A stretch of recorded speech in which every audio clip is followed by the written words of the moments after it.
Hey, Tony with Autoshop Solutions. Today we're sitting down with Rich Camacho from BlueRecruit.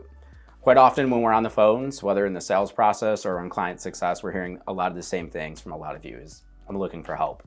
So this is where Rich and BlueRecruit comes into play. Thanks for coming down and joining us today. No, thanks so much for having me. Super excited. So we met, Rich and I, at Internet Summit in 2018 or 19. And you actually had a technician shirt on, right? Yep. And I was like, oh, an industry guy, let me go say hello to him. And that's really when I discovered your platform. It was really in its infancy at that point. So it's come a long way. I have always found your origin story very interesting. I wanted to hear more about that. Yeah, no, the technician shirt was definitely a good way to start off the company, and really it kind of goes back to how BlueRecruit got started. My father-in-law, he's been an auto body painter his entire life. You know, he dropped out of high school, started painting cars when he was about 16 years old. Eventually got to the point where he had a couple shops of his own. And one day he called me up. He's like, "Hey, Rich, I'm trying to hire an auto body painter for one of the shops. I don't know what I did wrong because I just put out a job post and I just got a whole bunch of resumes for house painters."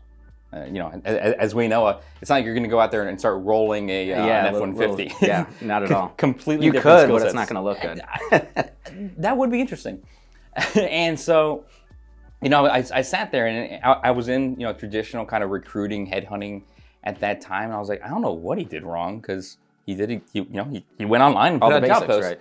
And so really just kind of started diving into it, and we're like, oh, it's basically just running keyword searches. And it sees painter, it sees West Palm Beach, it sees $25 an hour. And it just, the internet just sends you resumes. Mm-hmm.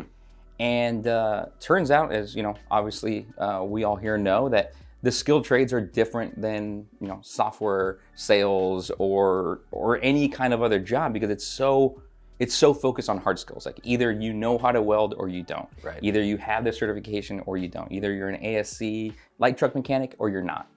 And so that's why we said, hey, you know what? How about we create our own platform that's all about the skilled trades? And what we did is we basically imitated dating apps. It's like, hey, dating apps work. Mm-hmm. Why not go the similar route? And instead of looking for long walks on the beach, I want master plumbers in Raleigh, and I'm paying $35 an hour search. And so that's how we got started, and it's working. Thanks again for tuning into today's episode of Autoshop Academy. Check out our YouTube channel for all our other content, and we'll see you soon.